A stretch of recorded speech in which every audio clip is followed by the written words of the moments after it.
Hello guys, this is FK from Landcasts, and in this AI dictionary video, we're going to be defining RAG.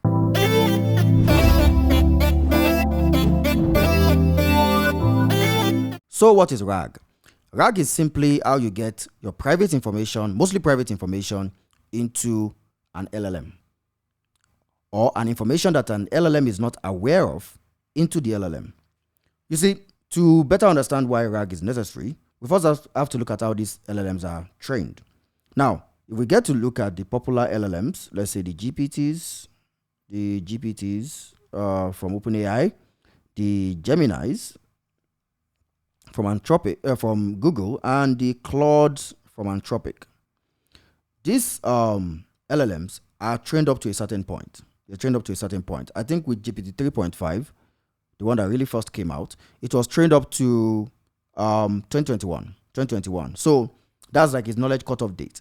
And it was even very open about it. Sometimes if you ask it about current affairs that are beyond 2021, definitely anything current as at that time was beyond 2021, it will tell you that, yeah, I can't answer that because my knowledge cutoff date is 2021. But as of my last knowledge period, this is the answer.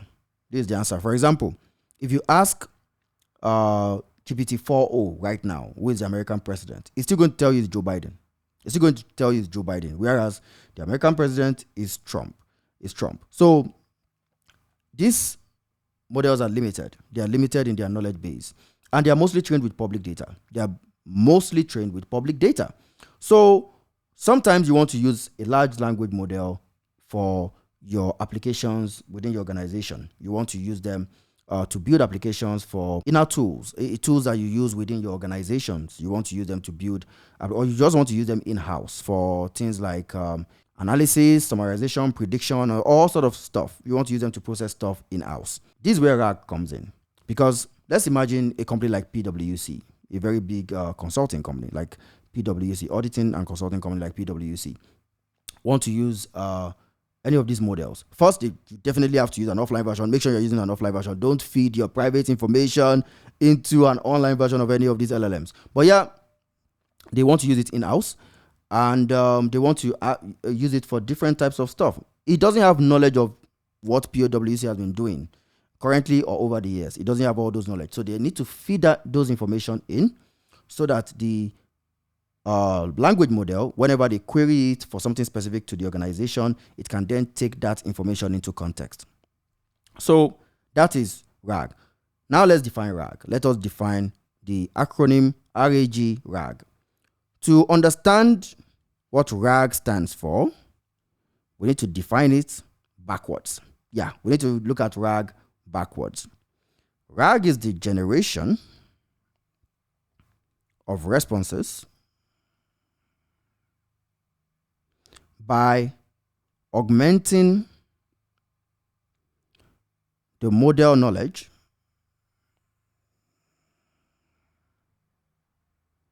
through the retrieval of private information. I'm going to put private in brackets because, yeah, it's going to be mostly private information, but sometimes it might even be public information that is not just aware of yet. So RAG is the generation of responses by augmenting the model's knowledge, the language model's knowledge, through the retrieval of private information and feeding it into the model, or feeding it into the prompt, as we're going to see very soon. So that is RAG. That is basically the definition of RAG. But let's see how RAG works. Let's see RAG in action. So RAG has two faces. And we're going to be looking at those two faces in this video. So let's say steps. RAG steps. The first step is storing. So what happens is, first you take your documents, your private information. It can be documents, can be images, files, pictures. Sometimes even from a relational database, you source data. Sometimes you source data from the web. So you take your information. Let's take it this way. And the first thing you do is split it. You split it into chunks, because you don't want to just pack years and years of information or large files directly into the system. No, you don't want to do that. So you split it. You split it into chunks. And after splitting it, because LLMs understand items as embeddings, they understand it as embeddings. By the way, if you don't know what embeddings is all about, we have a dictionary video on that. So you want to check that out on the channel. It's already out. So you convert them to embeddings. You convert all the chunks to embeddings. All those lovely vector representations. So this is embed. So you convert it to embeddings because that's how the LLM is going to understand them. Once you're done with that, you then store these embeddings into a vector database or a vector store. Store it into a vector database like Pinecone or Chroma. Store it. By the way, we've also discussed vector stores, so you can check out for that video also. It's already out. So you store it. You store it into a vector store because we need to retrieve it later for our RAG process. So this is storage process where you process your data, convert them into embeddings, and you store them. The next is the generation phase. The next phase is the generation phase, the actual RAG process. So first, what happens is that a user submits a query. Let's say some staff of PwC says, who is our top client last year? Who was our top client last year, rather? Who was our top client last year? Now, there's no way a typical language model is going to understand that because you don't have the information of PwC.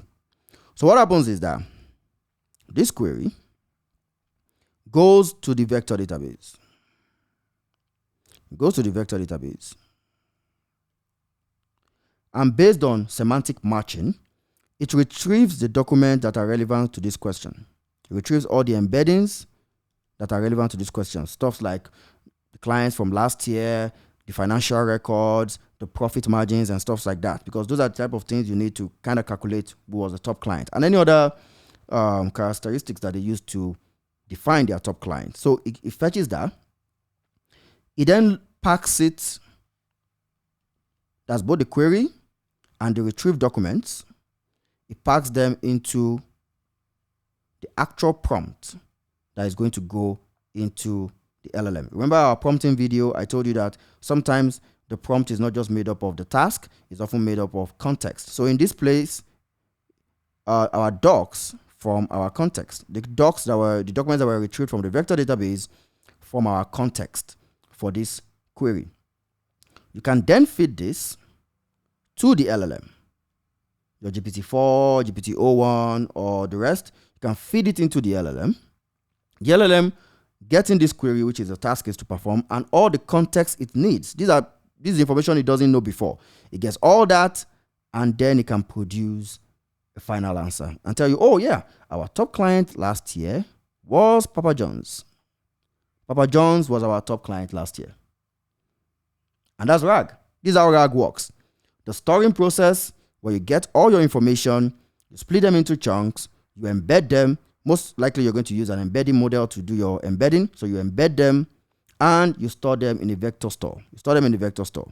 Then the generation phase, where that is actually RAG in action. A user sends a query.